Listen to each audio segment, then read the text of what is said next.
하나님 감사합니다. 어젯밤에도 잠자리에 들 때에 내 입술의 마지막 말이 하나님께 감사하는 고백이었고, 이 새벽에 일어났을 때에 가장 먼저 고백하는 말 역시 하나님께 감사한다는 말이 나오게 하셨습니다. 내가 일어나고 눕는 자리가 얼마나 소중한지요. 단순히 이불 베개 정도나는 그런 것으로 준비하는 자리가 아니라 하루의 시작과 끝을 감사와 은혜로 고백하는 자리 되기를 원합니다. 또한 한 걸음 한 걸음 떼어 나오는 그 발걸음이 주님 뒤쫓아가는 제자의 발걸음, 순종의 발걸음 되게 하시고, 또한 먼 길 자동차로 달려나오시는 그 길도 주의 부르심에 순종하여 달려나오는 믿음의 길 되게 하옵소서. 그래서 매일매일 잘하였도다 착하고 충성된 종이라고 주님의 칭찬을 들으며 주를 기쁘시게 하는 우리의 일상이 되게 하옵소서. 먹고 마시는 식탁에서도 감사를 잊지 않게 하시고, 이 음식이 이 자리에 오기까지 수고한 모든 손길들과, 그리고 자라게 하시고 열매 맺게 하시고 거두게 하시는 하나님의 창조 섭리와 은혜를 기억하며 감사를 고백하고 감사를 나누는 믿음의 식탁 되게 하옵소서. 내가 일하는 일터에서도 내게 일터와 일감을 주시고 함께 일하는 동역자들과 돕는 손길을 주신 하나님의 인도하심에 감사하게 하셔서 달란트 받은 종이 성실과 열심으로 사명 감당하였듯이 우리도 허락하신 일터에서 주께서 내게 맡겨주신 사명으로 감당케 하옵소서. 이 외에도 학업의 자리, 만남의 자리, 군 복무 자리에서도 또 먼 출장의 자리에서도 내가 있는 그 자리가 하나님 영광을 위해, 하나님 나라 확장을 위해 준비하고 실천하는 자리 되게 하옵소서. 심지어 그 자리가 병상의 자리이고 그저 누워 있을 수밖에 없는 자리라 할지라도 그조차도 하나님 허락하신 은혜가 있고 나타내 보여주실 사명자의 자리인 것을 알게 하셔서 녹슬어 버림받기보다 닳아 없어질 때까지 쓰임받는 하나님의 일꾼들 되게 하옵소서. 결코 사람의 기준, 사람의 생각으로 하나님의 사명을 평가하지 않게 하옵소서. 청함받은 사람은 많아도 택함받은 사람은 적다는 말씀처럼 보여지는 것에 현혹되지 않게 하시고 유혹에 넘어지거나 싸움에 쉽게 말려들거나 남을 비방하고 헐뜯는 말에 휩쓸리지 않게 하시고 내 마음 중심으로 주의 부르심과 맡겨주심 앞에, 그 소명과 사명 앞에 순종함으로 살아가는 택함받은 일꾼들 다 되게 하옵소서. 사단의 도구로 이용당하지 않도록 우리의 마음과 입술과 행동들 주님 늘 지켜 보호하여 주옵소서. 방금 부른 찬송의 가사처럼 주 어느 때 다시 오실지 그 누구도 알 수 없으니 지혜롭고 신실한 준비와 인내의 자세로, 그리고 맡겨주신 일들을 감당해내는 충성과 성실의 자세로, 그리고 하나님 사랑, 이웃 사랑을 실천하는 사랑의 자세로 살아가게 하옵소서. 오늘 내가 만난 사람이 내 인생의 마지막 만남일 수 있고 내가 한 말이 내 인생 마지막 말이 될 수도 있기에 내 모든 언행과 만남과 생각과 감정에 종말론적 신앙을 더하시고 소중하게 대할 수 있도록 우리로 연습하고 훈련하며 살아가는 그 일에 소홀히 여기지 않게 하여 주시옵소서. 이 새벽에도 주님께 올려드리는 모든 예물과 마음의 소원들이 있사오니 하나님 매일매일 생각을 정리하고 글로 표현하고 마음을 담아드리는 이 간구를 주님 친히 받아 주시옵소서. 이제 말씀 앞으로 나아가고자 합니다. 하나님 함께하여 주시기를 소원하옵고 예수님 귀하신 이름으로 간절히 기도드립니다. 아멘. 오늘 말씀은 마태복음 22장부터 25장까지입니다. 22장은 특히 초반은 유대 종교 지도자들을 향한 혼인잔치 비유 이야기가 나옵니다.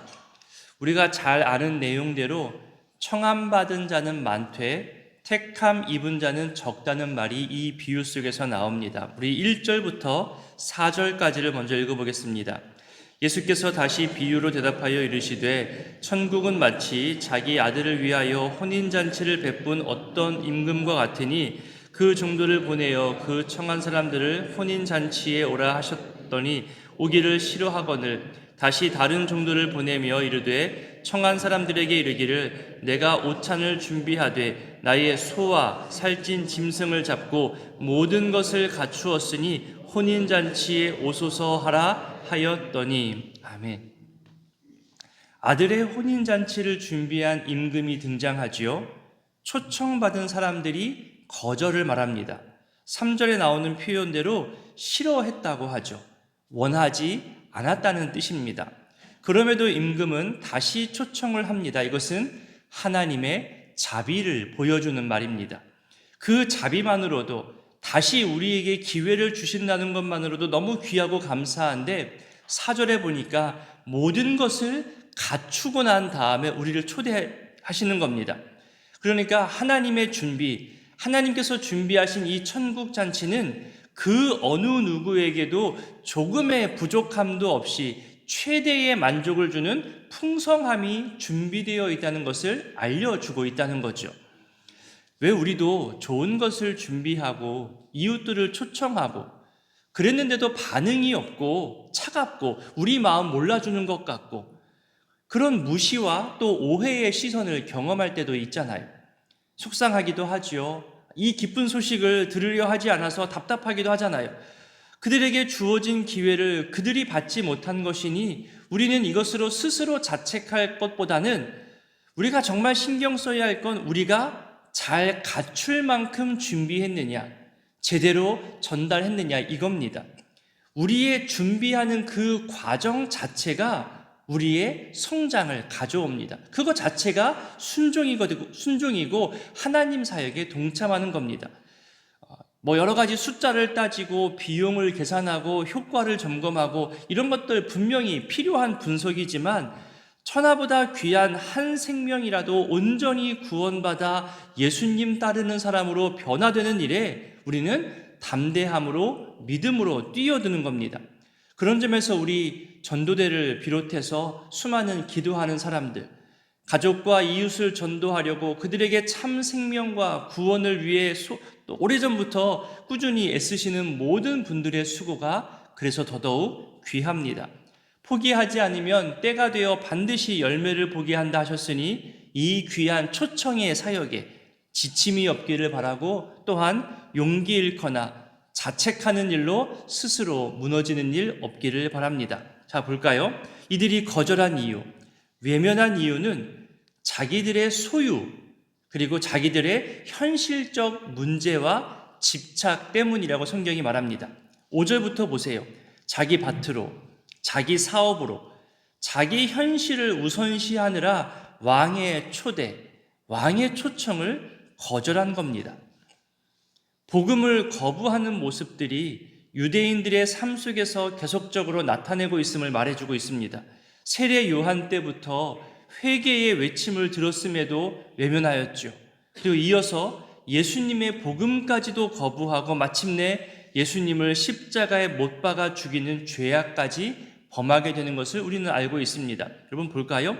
우리 6절 한번 읽어보겠습니다. 그 남은 자들은 종들을 잡아 모욕하고 죽이니. 세 가지 단어로 점점 심해지는 단계를 보여줍니다. 잡아서 모욕하고 죽인다. 이 세 단계가 마치 예수님의 잡히심과 고난당하심과 죽임당하심과 같지요. 사로잡아서 온갖 고문과 조롱과 모욕을 주었고 마침내 예수님을 십자가에 달려 죽게 했습니다. 이 세 단어가 그대로 예수님 잡히실 때 그리고 고난당하시고 조롱하실 때 죽임당하실 때 똑같이 사용되어진 단어들입니다.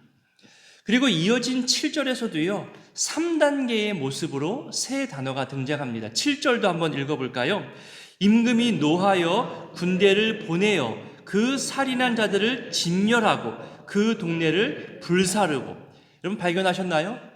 임금이 노하여서 보여준 모습, 군대를 보내지요. 그리고 진멸합니다. 그리고 불사릅니다. 이 표현들은 마태가 사용하는 기법입니다. 그러니까 앞문장과 뒷문장에 같은 시제, 같은 대꾸, 같은 비교를 사용하여서 더더욱 대조를 나타내는 표현인 거죠. 그러니 사로잡는다는 것에 군대를 보낸다는 것으로, 모욕하는 것에 진멸하는 것으로, 죽이는 것에 불사르는 것으로 그렇게 대꾸를 이루면서 하나님의 진노가 사람들의 거절과 악한 죄성에 그대로 심판으로 이어지고 있음을 알려주고 있는 마태의 특별한 기법입니다. 그리고 실제 이것은 예언이 되죠. 예루살렘이 함락되고 불타버립니다. 수많은 사람들이 거기서 죽게 되는 실제 역사를 경험하게 됩니다. 하나님의 성실한 준비와 청함받은 사람들의 불성실함을 이렇게 대비시키고 있는 겁니다. 과거 구약 때부터 선지자들을 통해서 말씀하시고 또 잘못을 돌이키기를 바라는 수많은 기회들을 유대인들은 받아들이지 못하고 자기 고집으로 거절해 왔습니다. 자기 현실, 자기 방법이 우선이었기 때문에 아무리 좋은 것을 말해도, 아무리 올바른 것을 알려줘도요, 그들 마음 중심에는 자기 고집의 벽이 너무나 두껍기 때문에 거절한다는 겁니다. 예전 교회에서 있었던 일입니다. 공적인 뉴스나 신문이 아니라 인터넷 개인 방송과 유튜브에 빠져서 점점 의심도 많아지고 여기저기 의미 없이 퍼나르기 바쁘고 마치 이것이 진리인 것처럼 주변 사람들에게 자기가 이해한 것으로 설득하려는 모습이 심해지는 한 분이 있었습니다. 코로나 이후로 더더욱더 그렇죠. 한 목회자가 그 유튜브와 개인 방송 내용들을 살펴보기 시작했습니다. 이것이 사실과 다르고 교묘한 거짓 선동이 있음을 확인해서 전문가들에게 자문도 구하고 의견도 들어서 신중하게 그분에게 얘기를 전했습니다. 그만 멈추어 주기를, 더 이상 퍼나르지 말기를.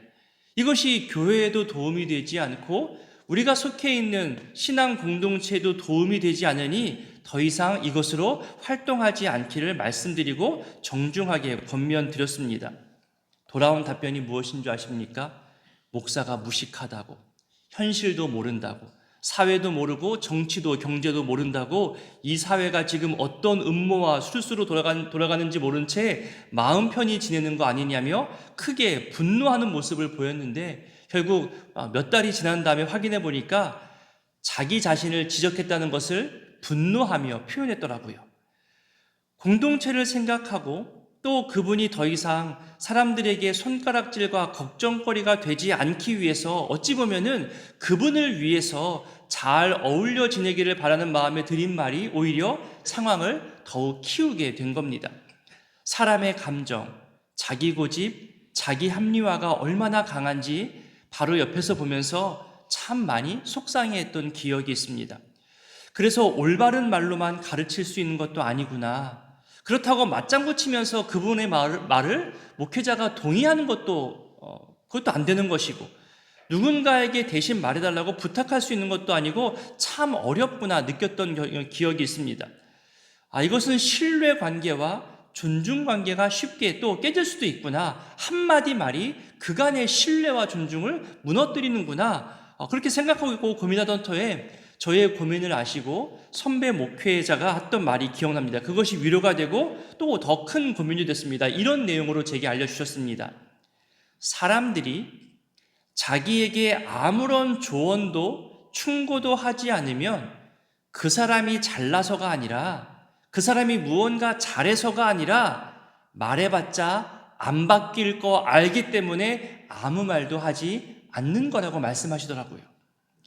그러니 여러분, 나에게 그 누구도 충고의 말을 해주지 않으면, 심지어 내 아내나 내 남편조차, 내 자식과 부모조차 나에게 어떤 좋은 쓴소리를 해주지 않으면 그건 내가 잘해서가 아니라는 거예요.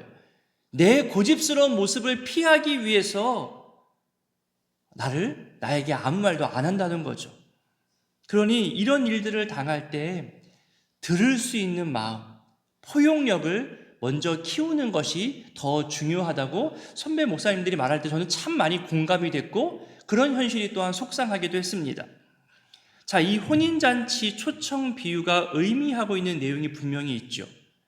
과거 유대인 중심으로 진행되어졌던 구속 역사가 유대인들의 거절로 인하여서 이방인들 중심으로 바뀌어 진행될 것을 말하는 내용입니다. 유대인들이 자기 고집으로 거절하니 이 복음이 유대인들에게 흘러가는 것이 아니라 이방인들에게로 흘러가는 거죠. 동시에 예수님의 초청에 응하였다 할지라도 성결한 옷, 마땅히 입어야 할 옷을 입지 않으면 그 마지막 종말의 날에 심판을 피할 수 없다는 이런 복합적인 의미들이 이 비유 이야기 속에 담겨져 있는 겁니다. 자, 이 비유의 결론 14절을 함께 읽어보겠습니다. 청함을 받은 자는 많되 택함을 입은 자는 적으니라. 여기서도 마태의 특수 기법대로 그 표현대로 대조를 나타내는 표현이 나오잖아요. 많다와 적다. 하나님 나라에서 영원한 생명을 얻어 살아가는 길에 초대받은 사람들은 많습니다. 눈에 보이는 사람들도 많지요. 하지만 예수 그리스도를 내 진정한 구주로 영접하여 구원받아 구원의 기쁨으로 살아가는 자는 생각보다 적다는 말입니다. 바라기는 초대받은 자에 비해서 택함받은 자가 적다는 것은 맞습니다. 거의 바뀌지 않을 거예요. 하지만 택함받은 자의 수가 점점 더 많아지게 되는 역사를 우리 함께 소망하며 함께 성장하고 성숙해져가는 우리 신앙생활 되었으면 좋겠습니다. 이 다음 본문으로는 세금과 관련된 유명한 말이 나옵니다. 이 부분도 설명과 해석이 참 많은데 우리 한 구절만 한번 읽어보겠습니다. 21절입니다. 이르되 가이사의 것이니이다. 이에 이르시되 그런즉 가이사의 것은 가이사에게 하나님의 것은 하나님께 바치라 하시니. 가이사의 것은 가이사에게, 하나님의 것은 하나님에게. 이것이 여러 가지 해석과 적용이 있겠지만 여러분, 하나님 앞에 하나님은 정말로 철저한 계산을 하십니다. 하나님의 것을 하나님의 것으로 온전히 올려드릴 수 있는, 아니 처음부터 다 하나님의 것입니다.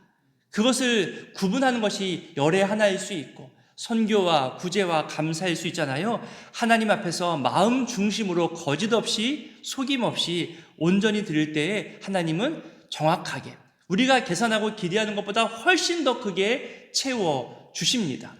저 역시 제가 이 자리에 서 있는 것이 그런 하나님의 은혜와 하나님의 계산과 채우심으로 있는 것이고, 여러분 마찬가지로 생명과 건강과 하시는 모든 일이 하나님의 은혜와 계산과 채우심 가운데 있음을 다시 한번 깨달으시고 하나님 앞에 드리는 것을 아까워하지 않기를 다시 한번 소원합니다. 조금 더 뒤로 가면 예수님을 시험하기 위해서 한 율법사가 가장 큰 계명이 무엇이냐는 질문에 우리 예수님이 직접 말씀하시죠. 36절부터 40절까지를 읽어봅니다. 선생님, 율법 중에서 어느 계명이 크니이까? 예수께서 이르시되 내 마음을 다하고 목숨을 다하고 뜻을 다하여 주 너의 하나님을 사랑하라 하셨으니 이것이 크고 첫째 되는 계명이요 둘째도 그와 같으니 두 계명이 온 율법과 선지자의 강령이니라. 아멘. 우리가 잘 아는 하나님 사랑, 이웃 사랑에 대한 위대한 계명, 가장 큰 계명입니다. 이제 23장에 가면 외식하는 종교 지도자들에 대한 또 교훈의 내용이 나옵니다. 화 있을진저라는 말이 여러 번 반복될 만큼 강하게 경고하는 내용들도 많은데요. 결국 요약하면 신언행일치입니다. 믿음과 말과 행동이 같아야 한다는 거죠. 3절에서도 보면요, 말과 행위가 다름을 이야기하죠. 그리고 25절부터 보면 안과 밖에 전혀 다른 것에 대해서, 그러니까 안팎이 다른 거죠. 이것에 대해서 강하게 비판하며 말씀합니다. 그리고 회칠한 무덤이라는 표현도 나옵니다. 우리 27절과 28절을 읽어보겠습니다. 화 있을진저 외식하는 서기관들과 바리새인들이여 회칠한 무덤 같으니 겉으로는 아름답게 보이나 그 안에는 죽은 사람의 뼈와 모든 더러운 것이 가득하도다. 이와 같이 너희도 겉으로는 사람에게 옳게 보이되 안으로는 외식과 불법이 가득하도다. 이런 비판과 경고의 말씀 속에서 우리에게 알려주시는 또 교훈의 말씀도 있습니다. 좀 앞부분에 다시 11절과 12절을 읽어봅니다. 너희 중에 큰 자는 너희를 섬기는 자가 되어야 하리라. 누구든지 자기를 높이는 자는 낮아지고 누구든지 자기를 낮추는 자는 높아지리라. 아멘. 이제 24장에 가서는 예루살렘 성전 파괴와 또 종말의 때에 나타날 징조에 대해 말씀하십니다. 우리 24장 2절을 읽어봅니다. 대답하여 이르시되 너희가 이 모든 것을 보지 못하느냐?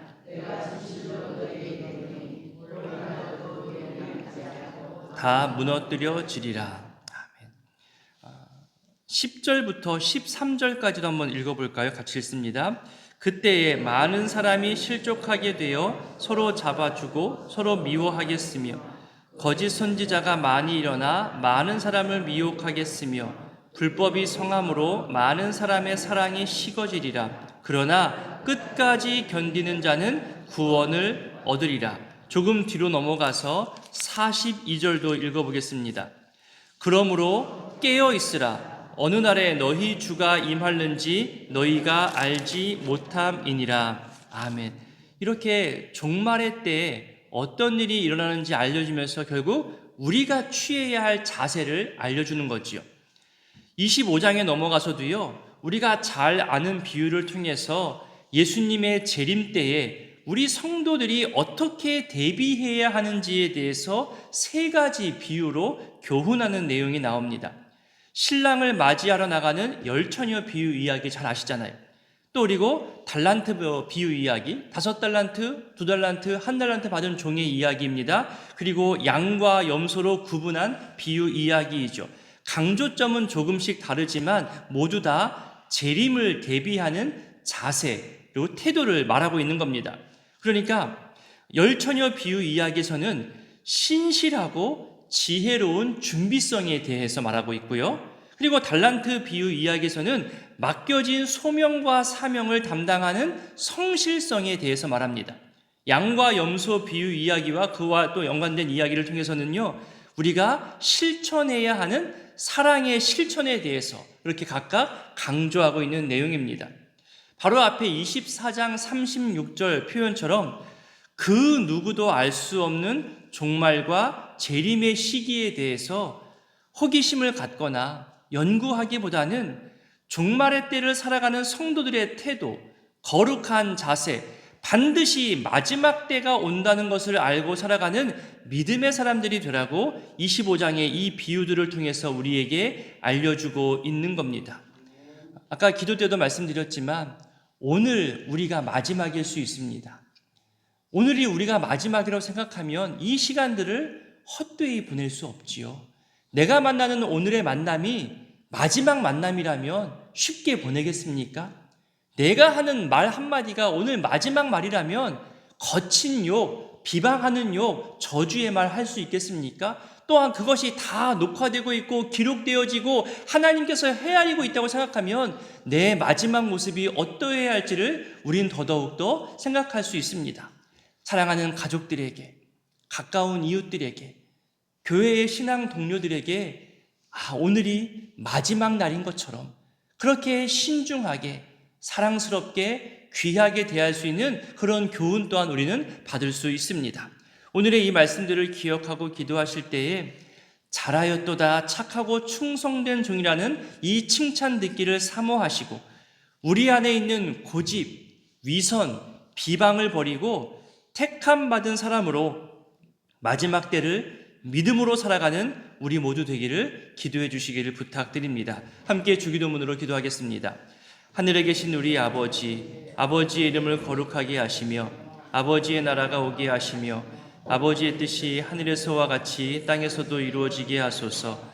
오늘 우리에게 일용할 양식을 주시고 우리가 우리에게 잘못한 사람을 용서하여 준 것 같이 우리 죄를 용서하여 주시고 우리를 시험에 빠지지 않게 하시고 악에서 구하소서. 나라와 권능과 영광이 영원히 아버지의 것입니다. 아멘. 22장.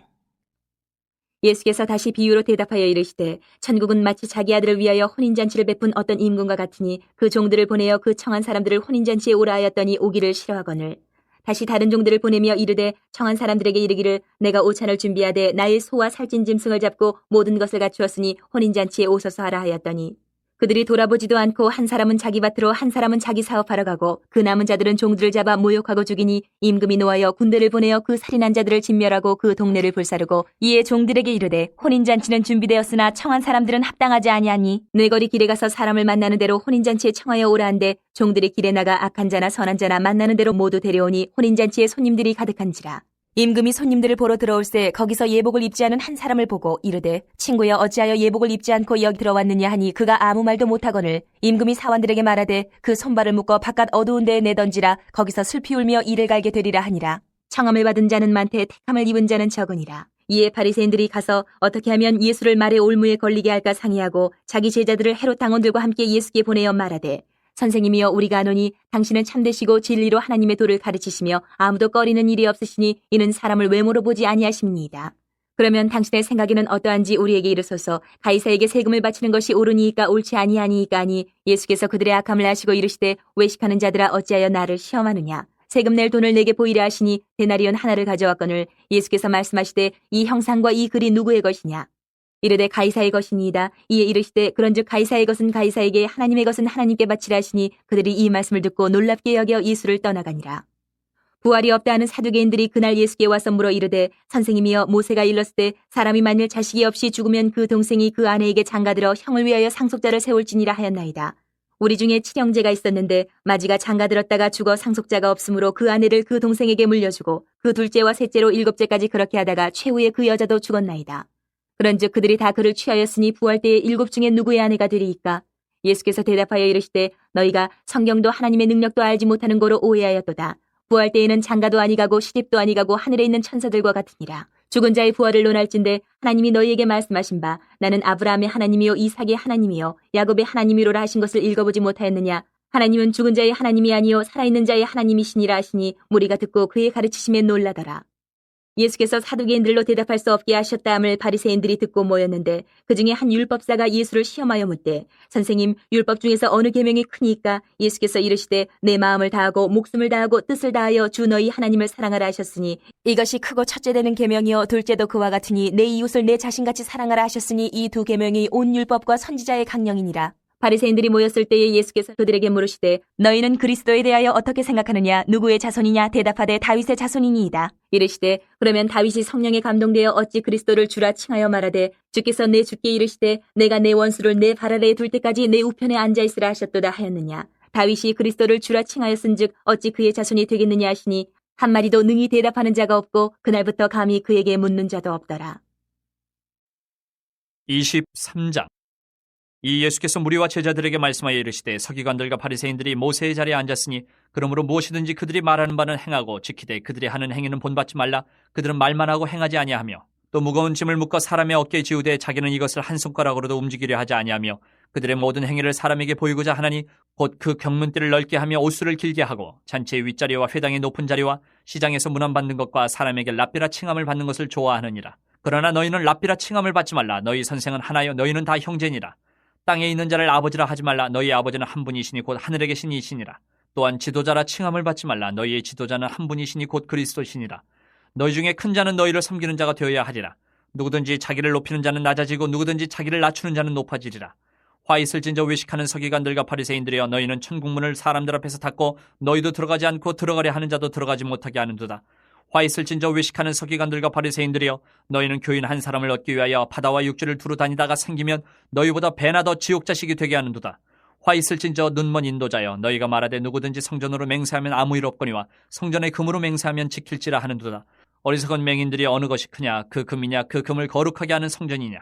너희가 또 이르되 누구든지 제단으로 맹세하면 아무 일 없거니와 그 위에 있는 예물로 맹세하면 지킬지라 하는도다. 맹인들이 어느 것이 크냐? 그 예물이냐? 그 예물을 거룩하게 하는 제단이냐? 그러므로 제단으로 맹세하는 자는 제단과 그 위에 있는 모든 것으로 맹세하며 또 성전으로 맹세하는 자는 성전과 그 안에 계신 이로 맹세하며 또 하늘로 맹세하는 자는 하나님의 보좌와 그 위에 앉으신 이로 맹세함이니라. 화 있을진저 외식하는 서기관들과 바리새인들이여, 너희가 박하와 회양과 근처의 11조는 들이되 율법에 더 중한 바 정의와 긍휼과 믿음은 버렸도다. 그러나 이것도 행하고 저것도 버리지 말아야 할지니라. 맹인된 인도자의 하루살이는 걸러내고 낙타는 삼키는도다. 화 있을진저 외식하는 서기관들과 바리새인들이여, 잔과 대접의 겉은 깨끗이 하되 그 안에는 탐욕과 방탕으로 가득하게 하는도다. 눈먼 바리새인이여, 너는 먼저 안을 깨끗이 하라. 그리하면 겉도 깨끗하리라. 화 있을진저 외식하는 서기관들과 바리새인들이여, 회칠한 무덤 같으니 겉으로는 아름답게 보이나 그 안에는 죽은 사람의 뼈와 모든 더러운 것이 가득하도다. 이와 같이 너희도 겉으로는 사람에게 옳게 보이되 안으로는 외식과 불법이 가득하도다. 화 있을진저 외식하는 서기관들과 바리새인들이여, 너희는 선지자들의 무덤을 만들고 의인들의 비석을 꾸미며 이르되 만일 우리가 조상 때에 있었더라면 우리는 그들이 선지자의 피를 흘리는 데 참여하지 아니하였으리라 하니, 그러면 너희가 선지자를 죽인 자의 자손임을 스스로 증명하미로다. 너희가 너희 조상의 분량을 채우라. 뱀들아, 독사의 새끼들아, 너희가 어떻게 지옥의 판결을 피하겠느냐. 그러므로 내가 너희에게 선지자들과 지혜 있는 자들과 서기관들을 보내매 너희가 그 중에서 덜어는 죽이거나 십자가에 못 박고 그 중에서 덜어는 너희 회당에서 채찍질하고 이 동네에서 저 동네로 따라다니며 박해하리라. 그러므로 의인 아벨의 피로부터 성전과 제단 사이에서 너희가 죽인 바레가의 아들 사가랴의 피까지 땅 위에서 흘린 의로운 피가 다 너희에게 돌아가리라. 내가 진실로 너희에게 이르노니 이것이 다 이 세대에 돌아가리라. 예루살렘아, 예루살렘아, 선지자들을 죽이고 내게 파송된 자들을 돌로 치는 자여, 암탉이 그 새끼를 날개 아래 모음같이 내가 내 자녀를 모으려 한 일이 몇 번이더냐. 그러나 너희가 원하지 아니하였도다. 보라, 너희 집이 황폐하여 버려진 바 되리라. 내가 너희에게 이르노니 이제부터 너희는 찬송하리로다. 주의 이름으로 오시는 이여 할 때까지 나를 보지 못하리라 하시니라. 24장. 예수께서 성전에서 나와서 가실 때에 제자들이 성전 건물들을 가리켜 보이려고 나아오니 대답하여 이르시되, 너희가 이 모든 것을 보지 못하느냐. 내가 진실로 너희에게 이르노니 돌 하나도 돌 위에 남지 않고 다 무너뜨려지리라. 예수께서 감난산 위에 앉으셨을 때에 제자들이 조용히 와서 이르되, 우리에게 이르소서, 어느 때에 이런 일이 있겠사오며 또 주의 임하심과 세상 끝에는 무슨 징조가 있사오리이까. 예수께서 대답하여 이르시되, 너희가 사람의 미혹을 받지 않도록 주의하라. 많은 사람이 내 이름으로 와서 이르되 나는 그리스도라 하여 많은 사람을 미혹하리라. 난리와 난리 소문을 듣겠으나 너희는 삼가 두려워하지 말라. 이런 일이 있어야 하되 아직 끝은 아니니라. 민족이 민족을, 나라가 나라를 대적하여 일어나겠고 곳곳에 기근과 지진이 있으리니 이 모든 것은 재난의 시작이니라. 그때 사람들이 너희를 환란에 넘겨주겠으며 너희를 죽이리니 너희가 내 이름 때문에 모든 민족에게 미움을 받으리라. 그때 많은 사람이 실족하게 되어 서로 잡아주고 서로 미워하겠으며 거짓 선지자가 많이 일어나 많은 사람을 미혹하겠으며 불법이 성함으로 많은 사람의 사랑이 식어지리라. 그러나 끝까지 견디는 자는 구원을 얻으리라. 이 천국 복음이 모든 민족에게 증언되기 위하여 온 세상에 전파되리니 그제야 끝이 오리라. 그러므로 너희가 선지자 다니엘이 말한 바 멸망에 가증한 것이 거룩한 곳에 선 것을 보거든 읽는 자는 깨달을진저. 그때 유대에 있는 자들은 산으로 도망할지어다. 지붕 위에 있는 자는 집안에 있는 물건을 가지러 내려가지 말며 밭에 있는 자는 겉옷을 가지러 뒤로 돌이키지 말지어다. 그날에는 아이벤 자들과 젖 먹이는 자들에게 화가 있으리로다. 너희가 도망하는 일이 겨울에나 안식일에 되지 않도록 기도하라. 이는 그때 큰 환란이 있겠음이라. 창세로부터 지금까지 이런 환란이 없었고 후에도 없으리라. 그날들을 감하지 아니하면 모든 육체가 구원을 얻지 못할 것이나 그러나 택하신 자들을 위하여 그날들을 감하시리라. 그때 사람이 너희에게 말하되, 보라, 그리스도가 여기 있다 혹은 저기 있다 하여도 믿지 말라. 거짓 그리스도들과 거짓 선지자들이 일어나 큰 표적과 기사를 보여 할 수만 있으면 택하신 자들도 미혹하리라. 보라, 내가 너희에게 미리 말하였노라. 그러면 사람들이 너희에게 말하되, 보라, 그리스도가 광야에 있다 하여도 나가지 말고 보라, 골방에 있다 하여도 믿지 말라. 번개가 동편에서 나서 서편까지 번쩍임같이 인자의 임함도 그러하리라. 주검이 있는 곳에는 독수리들이 모일 것이니라. 그날 환란 후에 즉시 해가 어두워지며 달이 빛을 내지 아니하며 별들이 하늘에서 떨어지며 하늘의 권능들이 흔들리리라. 그때의 인자의 징조가 하늘에서 보이겠고 그때의 땅의 모든 족속들이 통곡하며 그들이 인자가 구름을 타고 능력과 큰 영광으로 오는 것을 보리라. 그가 큰 나팔 소리와 함께 천사들을 보내리니 그들이 그의 택하신 자들을 하늘 이 끝에서 저 끝까지 사방에서 모으리라. 무화과 나무의 비유를 배우라. 그 가지가 연하여지고 잎사귀를 내면 여름이 가까운 줄을 아나니 이와 같이 너희도 이 모든 일을 보거든 인자가 가까이 곧 문 앞에 이른 줄 알라. 내가 진실로 너희에게 말하노니 이 세대가 지나가기 전에 이 일이 다 일어나리라. 천지는 없어질지언정 내 말은 없어지지 아니하리라. 그러나 그날과 그때는 아무도 모르나니 하늘의 천사들도 아들도 모르고 오직 아버지만 아시느니라. 노아의 때와 같이 인자의 임함도 그러하리라. 홍수전에 노아가 방주에 들어가던 날까지 사람들이 먹고 마시고 장가들고 시집가고 있으면서 홍수가 나서 그들을 다 멸하기까지 깨닫지 못하였으니 인자의 임함도 이와 같으리라. 그때에 두 사람이 밭에 있음에 한 사람은 데려가고 한 사람은 버려둠을 당할 것이요 두 여자가 맷돌질을 하고 있음에 한 사람은 데려가고 한 사람은 버려둠을 당할 것이니라. 그러므로 깨어있으라. 어느 날에 너희 주가 임할는지 너희가 알지 못함이니라. 너희도 아는 바니 만일 집주인이 도둑이 어느 시각에 올 줄을 알았더라면 깨어있어 그 집을 뚫지 못하게 하였으리라. 이러므로 너희도 준비하고 있으라. 생각하지 않은 때에 인자가 오리라. 충성되고 지혜 있는 종이 되어 주인에게 그 집 사람들을 맡아 때를 따라 양식을 나눠줄 자가 누구냐. 주인이 올 때에 그 종이 이렇게 하는 것을 보면 그 종이 복이 있으리로다. 내가 진실로 너희에게 이르노니 주인이 그의 모든 소유를 그에게 맡기리라. 만일 그 악한 종이 마음에 생각하기를 주인이 더디 오리라 하여 동료들을 때리며 술 친구들과 더불어 먹고 마시게 되면 생각하지 않은 날 알지 못하는 시각에 그 종의 주인이 이르러 어미 때리고 외식하는 자가 받는 벌에 처하리니 거기서 슬피 울며 이를 갈리라. 25장. 그때 천국은 마치 등을 들고 신랑을 맞으러 나간 열처녀와 같다 하리니 그 중에 5은 미련하고 5은 슬기 있는 자라. 미련한 자들은 등을 가지되 기름을 가지지 아니하고 슬기 있는 자들은 그릇에 기름을 담아 등과 함께 가져갔더니 신랑이 더디 오므로 다 졸며 살세. 밤중에 소리가 나되 보라 신랑이 이루다 맞으러 나오라 하매 이에 그 처녀들이 다 일어나 등을 준비할세. 미련한 자들이 슬기 있는 자들에게 이르되 우리 등불이 꺼져가니 너희 기름을 좀 나눠달라 하거늘 슬기 있는 자들이 대답하여 이르되 우리와 너희가 쓰기에 다 부족할까 하노니 차라리 파는 자들에게 가서 너희 쓸 것을 사라 하니 그들이 살아간 사이에 신랑이 오므로 준비하였던 자들은 함께 혼인잔치에 들어가고 문은 닫힌지라. 그 후에 남은 처녀들이 와서 이르되 주여 주여 우리에게 열어주소서. 대답하여 이르되 진실로 너희에게 이르노니 내가 너희를 알지 못하노라 하였느니라. 그런즉 깨어있으라. 너희는 그날과 그때를 알지 못하느니라. 또 어떤 사람이 타국에 갈 때 그 종들을 불러 자기 소유를 맡긴 것 같으니 각각 그 재능대로 한 사람에게는 금 5달란트를 한 사람에게는 2달란트를 한 사람에게는 1달란트를 주고 떠났더니 5달란트 받은 자는 바로 가서 그것으로 장사하여 또 5달란트를 남기고 2달란트 받은 자도 그같이 하여 또 2달란트를 남겼으되 1달란트 받은 자는 가서 땅을 파고 그 주인의 돈을 감추어 뒀더니 오랜 후에 그 종들의 주인이 돌아와 그들과 결산할세. 5달란트 받았던 자는 5달란트를 더 가지고 와서 이르되 주인이여 내게 5달란트를 주셨는데 보소서 내가 또 5달란트를 남겼나이다.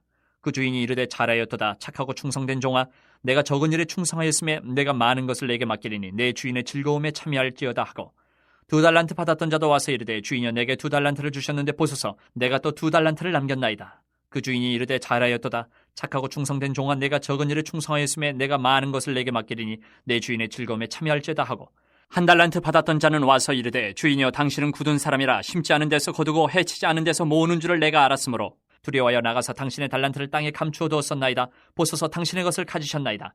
그 주인이 대답하여 이르되 악하고 게으른 종아 나는 심지 않은 데서 거두고 해치지 않은 데서 모으는 줄로 내가 알았느냐.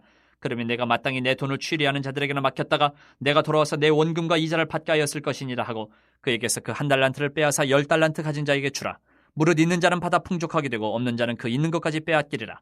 이 무익한 종을 바깥 어두운 데로 내쫓으라. 거기서 슬피 울며 이를 갈리라 하니라. 인자가 자기 영광으로 모든 천사와 함께 올 때에 자기 영광의 보좌에 앉으리니 모든 민족을 그 앞에 모으고 각각 구분하기를 목자가 양과 염소를 구분한 것 같이 하여 양은 그 오른편에 염소는 왼편에 두리라.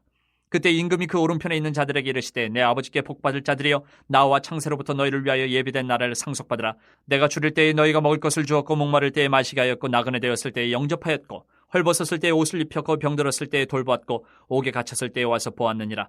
이에 의인들이 대답하여 이르되 주여 우리가 어느 때에 주께서 줄이신 것을 보고 음식을 대접하였으며 목마르신 것을 보고 마시게 하였나이까? 어느 때에 나그네 되신 것을 보고 영접하였으며 헐벗으신 것을 보고 옷 입혔나이까? 어느 때에 병드신 것이나 옥에 갇히신 것을 보고 가서 배웠나이까 하리니 임금이 대답하여 이르시되 내가 진실로 너희에게 이르노니 너희가 여기 내 형제 중에 지극히 작은 자 하나에게 한 것이 곧 내게 한 것이니라 하시고 또 왼편에 있는 자들에게 이르시되 저주를 받은 자들아 나를 떠나 마귀와 그 사자들을 위하여 예비된 영원한 불에 들어가라. 내가 줄일 때에 너희가 먹을 것을 주지 아니하였고 목마를 때에 마시게 하지 아니하였고 나그네 되었을 때에 영접하지 아니하였고 헐벗었을 때에 옷 입히지 아니하였고 병들었을 때와 옥에 갇혔을 때에 돌보지 아니하였느니라 하시니 그들도 대답하여 이르되 주여 우리가 어느 때에 주께서 줄이신 것이나 목마르신 것이나 나그네 되신 것이나 헐벗으신 것이나 병드신 것이나 옥에 갇히신 것을 보고 공양하지 아니하더이까. 이에 임금이 대답하여 이르시되 내가 진실로 너희에게 이르노니 이 지극히 작은 자 하나에게 하지 아니한 것이 곧 내게 하지 아니한 것이니라 하시리니 그들은 영벌에 의인들은 영생에 들어가리라 하시니라.